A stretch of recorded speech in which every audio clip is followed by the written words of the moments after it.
بسم اللہ الرحمن الرحیم۔ ایک نہایت ہی غریب گھرانے کے اندر بچہ پیدا ہوا۔ یہ بچہ پیدائشی طور پر نبینہ تھا۔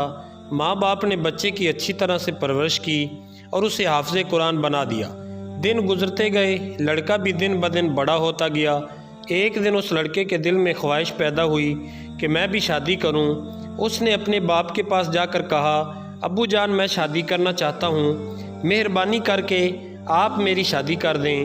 اس کے باپ نے کہا کہ بیٹا، ایک تو ہم لوگ کافی غریب ہیں، آج کھانے کو کچھ ہوتا ہے تو کل نہیں ہوتا، ہمیں دوسرے دن کے بارے میں سوچنا پڑ جاتا ہے کہ کل کو روٹی روزی کیسے کما کر کھائیں گے، اور اوپر سے تم شادی کی خواہش کر رہے ہو جب کہ تم آنکھوں سے معذور ہو، جس کی وجہ سے تمہیں کوئی بھی اپنی بیٹی نہیں دینا چاہے گا، اس لیے بہتر ہے کہ تم شادی کی خواہش ختم کر دو۔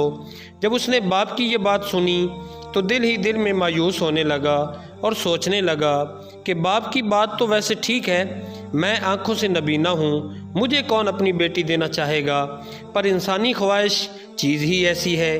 پھر یہ اپنی ماں کے پاس چلا گیا اور ماں کے پاس جا کر کہنے لگا کہ امی جان ابو کو کہیں کہ وہ میری شادی کر دے، ان کو آپ راضی کریں، وہ میری بات نہیں مان رہے۔ اس کی ماں بھی بے ساختہ بول اٹھی کہ بیٹا تمہاری بات تو بالکل ٹھیک ہے، لیکن تم نبینہ ہو، اور نبینہ بندے کو کون اپنی بیٹی دینا چاہے گا؟ اگر ہم کسی کے پاس تمہاری شادی کی بات کرنے جائیں گے تو وہ لوگ تمہارا مذاق اڑائیں گے، اس لیے بہتر ہے تم کم عقلی کی باتیں نہ کرو، اور ویسے بھی ہمارے پاس پیسے بھی نہیں ہیں، کیونکہ ہم نے لوگوں سے قرض اٹھا رکھا ہے، ان کو واپس بھی کرنا ہے، اب شادی کے اخراجات تو ہمارے پاس ہیں ہی نہیں، اس لیے بہتر ہے تم دوبارہ ایسی بات نہیں کرنا۔ اب اس کی عمر 24 سال کے قریب تھی۔ یہ اپنے دل میں شادی کی خواہش کو دبائے ہوئے خاموش ہو گیا اور سوچنے لگا کہ کچھ دن بعد دوبارہ اپنے ماں باپ سے بات چیت کروں گا، کیا پتہ یہ لوگ مان جائیں۔ کچھ دن گزرنے کے بعد اس نے اپنے ماں باپ سے دوبارہ بات کی تو انہوں نے پہلے کی طرح ہی اس سے انکار کر دیا۔ اب اس کے پاس کوئی اور چارہ باقی نہیں تھا۔ جب دنیا کے سارے دروازے بند ہو جاتے ہیں تو آپ گھبرائیں مت، بس سچے دل سے پروردگار کی طرف رجوع کریں، اس کا دروازہ بند نہیں ہوتا، پروردگار آپ کو خالی نہیں بھیجتے، بس آپ کا یقین پکا اور نیت صاف ہونی چاہیے، پھر دیکھیں آپ کی مراد پوری ہوتی ہے یا نہیں۔ جیسے ہی رات ہوئی تو اس نے رات کے پچھلے پہر میں نماز ادا کی۔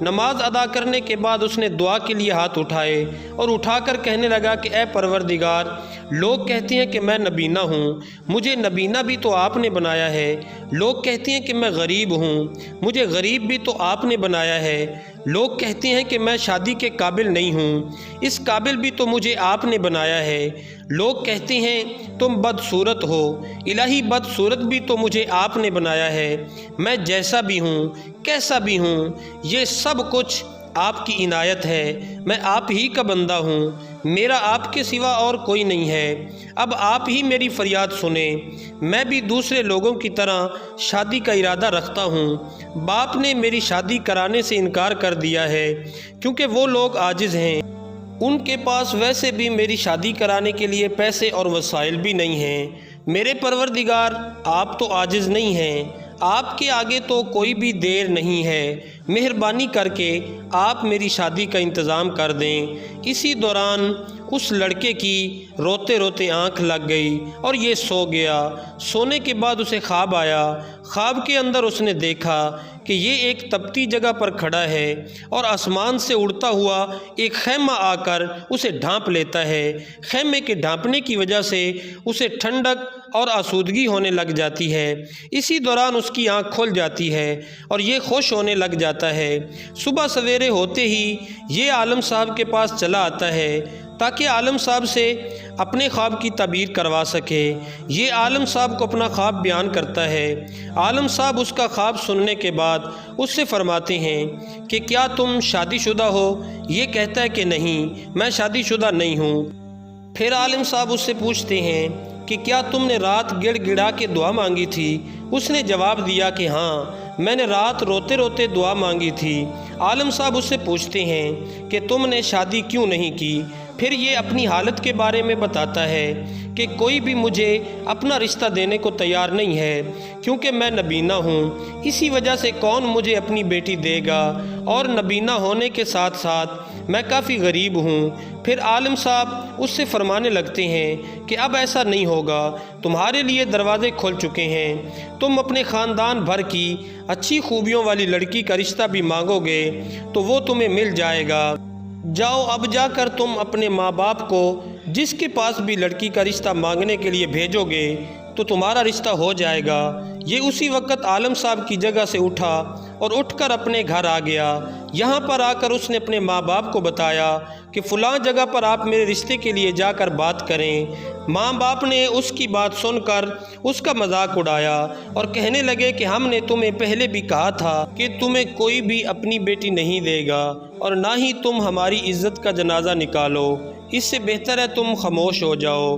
ماں باپ کا صاف انکار سننے کے بعد اس نے سوچا کہ اب میں خود ہی جا کر اس لڑکی کے والد سے رشتہ مانگتا ہوں۔ پھر اس نے دل باندھا اور باندھ کر سیدھا اس لڑکی کے باپ کے پاس چلا آیا۔ یہاں پر آ کر اس نے دروازہ کھٹکھٹایا تو لڑکی کا باپ آ گیا۔ لڑکے نے دل باندھ کر لڑکی کے باپ سے اپنا مدعا بیان کر دیا۔ جب لڑکی کے باپ نے یہ بات سنی تو یہ خوش ہونے لگا اور اس سے کہنے لگا کہ ہماری بیٹی کے لیے آپ سے اچھا رشتہ اور نہیں مل سکتا، کیونکہ آپ حافظ قرآن ہو اور ساتھ ہی قاری ہو، اس لیے ہمیں کوئی اعتراض نہیں ہے، پر مسئلہ یہ ہے میں پہلے اپنی بیٹی کی رضامندی پوچھوں گا، اگر وہ راضی ہو جائے گی تو پھر میں آپ کے ساتھ اس کی شادی کرنے کے لیے تیار ہوں۔ اسی دوران لڑکی کا باپ گھر چلا آیا۔ گھر آ کر اس نے اپنی بیٹی کو سارا قصہ بتایا کہ کیا تم اس سے شادی کرنے کے لیے تیار ہو؟ لڑکی نے اپنے باپ سے کہا کہ ابو جان، جہاں پر آپ کی رضامندی ہے وہیں پر میری رضامندی ہے، جیسے آپ کہیں گے آپ کا حکم سر آنکھوں پر۔ پھر ایک ہفتے کے اندر اندر ان دونوں کا نکاح کروا کر رخصتی کرا دی گئی۔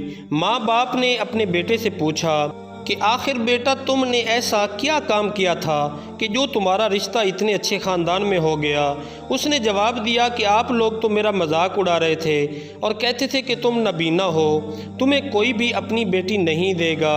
تو اسی رات میں نے اپنے پروردگار سے رو رو کر دعا کی تھی کہ آپ نے ہی مجھے بنایا ہے، جیسا بھی ہوں آپ کے سامنے ہوں۔ تو میرے رب نے میری بات سن لی۔ جب میں ان کے ہاں رشتے کے لیے گیا تو انہوں نے اسی وقت حامی بھر لی۔ جب انسان کے پاس دنیا کے تمام دروازے بند ہو جاتے ہیں تو ایک دروازہ ہمیشہ کھلا رہتا ہے اور وہ دروازہ ہے رب کا۔